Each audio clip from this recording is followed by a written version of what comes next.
Hey, Shalom, this is Dan, and I know it's been a while since I came to you for another one of these Torah portion videos, but I'm here, and I want to finish up with you tonight the book of Exodus. Now, the Jewish calendar works kind of the same way as the calendar that we use today.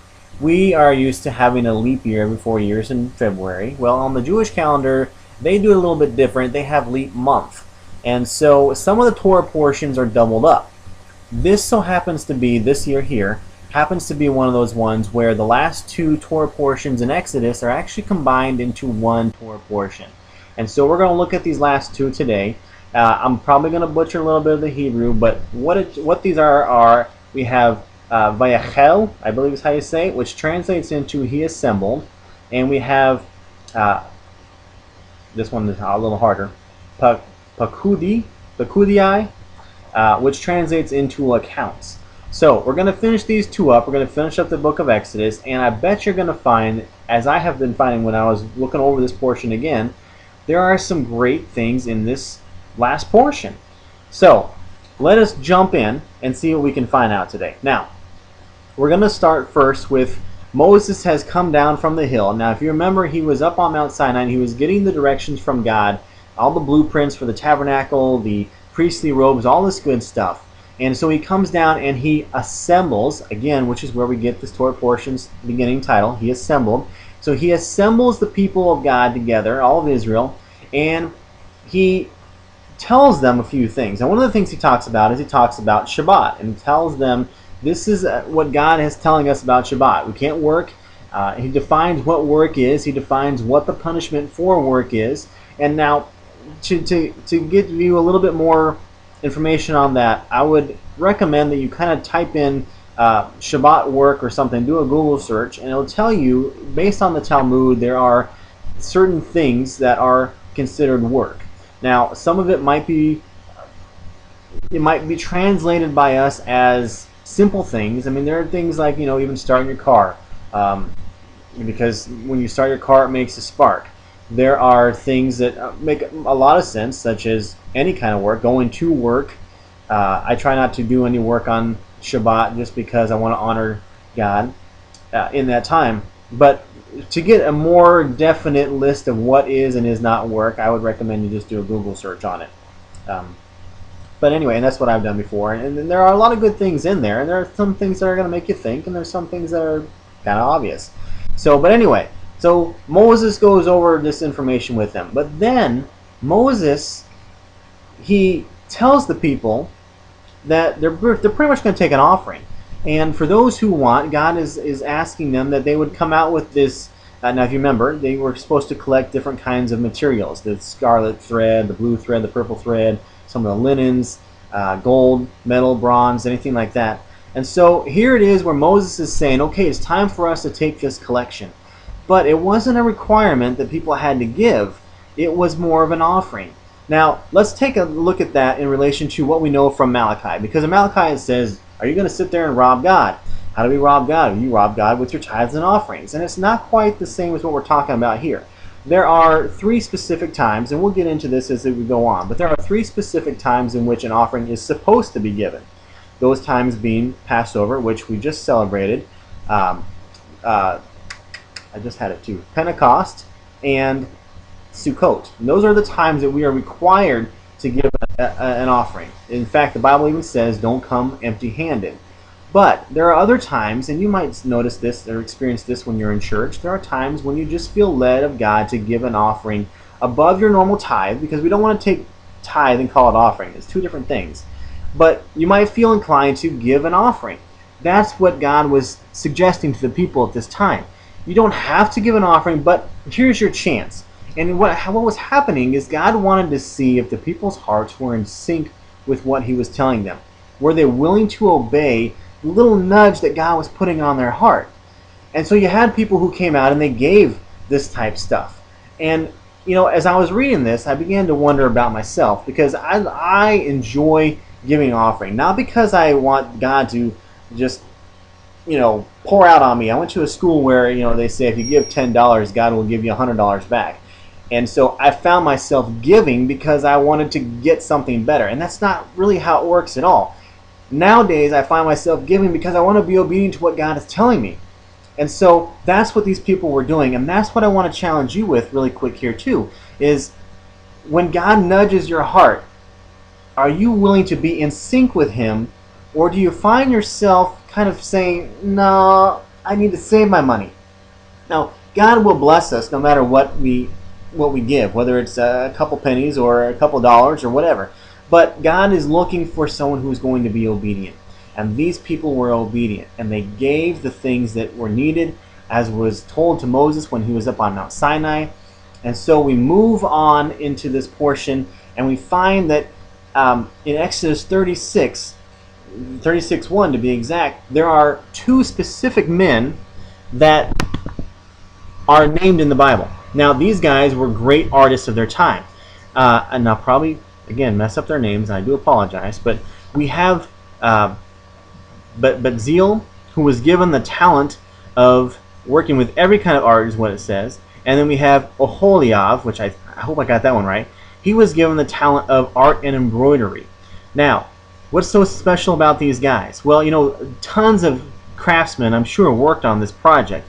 But these two are the only ones that were named, and I think I know why. We'll get to that in just a second. But, you know, here's the deal. God gives us all talents. And the question is, what are we going to do with them? Now, these two guys, they had this project that they were working on, and because they were skilled, they were maybe called out. You know, maybe they were able to give some of the other threads and gold and stuff like that. But what I find interesting here is that they were able to also give their skill. They gave their service. They came in sync with what God was doing by giving their efforts, their abilities. Now, in between chapter 36 and then chapter 38, where we see these guys again, is something really cool in chapter 37. In chapter 37, specifically in verse 17, we find this is where they make the menorah. And there were specifics that were given. We read this back when Moses was on the mountain. We read it again here, though. And it says that the craftsmen, they shaped the base, they shaped the shaft, the cups, the rings, and the leaves, and the rings of leaves and flowers. But the greatest thing that I think is interesting here is that it was hammered all out of one piece of pure gold. Now that is something that I would love to have seen, because I can only imagine what it would be like, but to actually be there and hammering this thing out and seeing how it all plays in, and it was grandiose in size too. It wasn't some small little thing like we celebrate now with Hanukkah and such. These were big menorahs of their time, and it was made out of one piece of gold, and it was hammered out. I just think that's amazing. So we got that in chapter 37. I just wanted to point that out because, again, I thought it was kind of cool. But so now we jump forward to 38, and we find these two guys' names again. And we have one from the tribe of Judah, one from the tribe of Dan, and then in verse in 38:22, we read that they made everything that God ordered Moses to make. Now, there is credit in the fact that they made these things, but I think the greater credit comes in the fact that they made it for the service of God. Now, if these guys were good in their craft, I'm sure that they could have gained some fame. They could have publicized themselves. They could have done something, got themselves on eBay and sold their stuff, or on Etsy.com or something. They had the ability, from what I'm understanding here, to make anything, and it probably would have been selling, and it probably would have brought them some publicity. But they didn't do it for themselves. They did it for the glory of God. They took their service, their offering, so to say, and they gave it to God, and God blessed them for it. Now here's the kicker for me, because I wonder, what am I doing with my talent? Now I know I have some talent, and I know that you have some talent, and it might not be the same talents, but the fact is that we both have talents. Now, when I was in college, I used to do some pantomime. I don't know, you might find that hard to believe, but yes, I knew how to do the little guy in the box, and all that, and it was fun, and I enjoyed it, and I didn't really care about what people thought as far as me.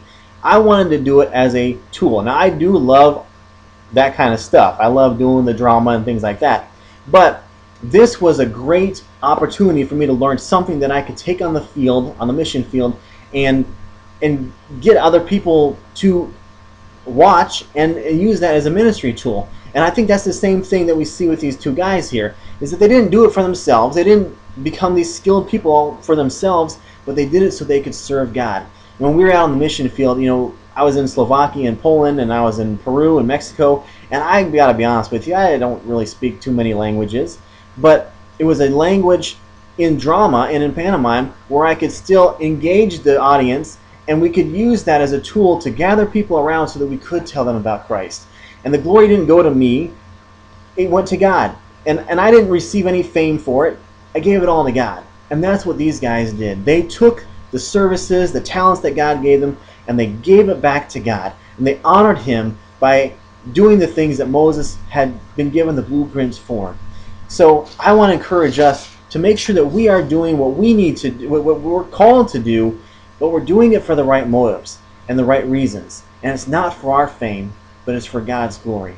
Now, we'll finish up real quick here, the last couple chapters of the book of Exodus. And another thing that when I was reading through this, I thought this was great. And I'm going to read it to you from the complete Jewish Bible version, because I just think it's great the way they talk about it here. It's Exodus 39:43, and here's how it reads. Moshe, which is the Hebrew word for Moses, says, Moshe saw all the work, and there it was. They had done it. Exactly as Adonai had ordered, they had done it. And Moshe blessed them.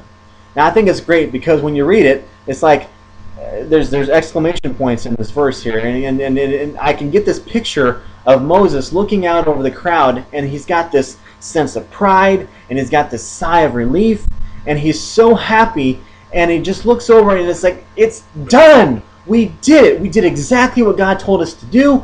We have completed the project, and here's the best part. When they were all done with it, and all the glory went to God,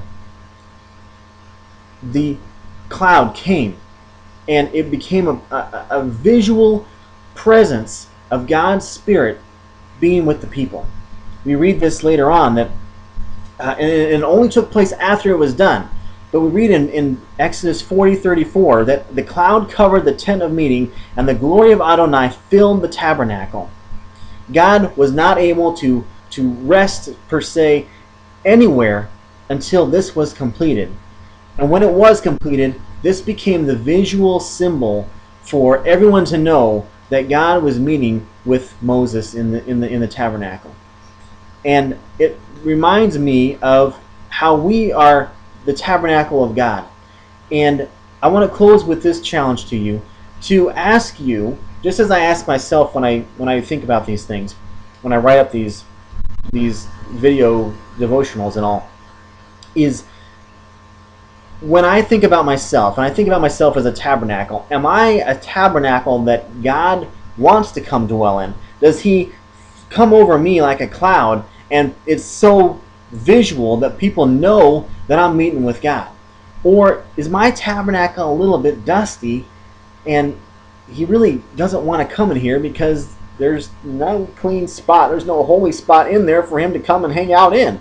Because God's presence is not going to be where there's sin, and God's presence, God, He will accept us and He will forgive us for our sin, but He's looking for, and it says this in the book of Revelation, He's looking for a pure and spotless bride.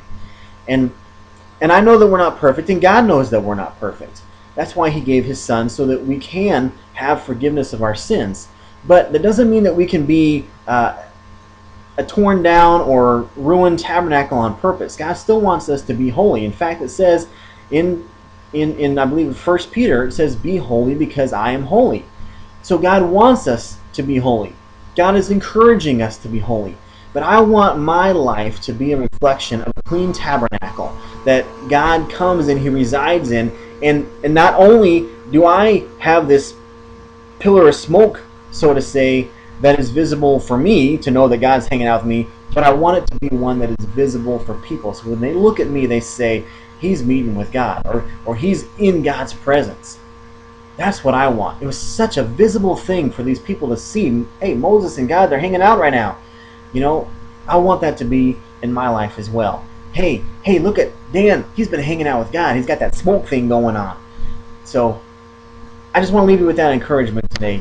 We're done with the book of Exodus. We're about to move into Leviticus, and I know you're probably thinking, oh, Leviticus, that must be the most boring book of the Bible. It's all about rules and regulations, and I guarantee you we're going to make it a little bit fun.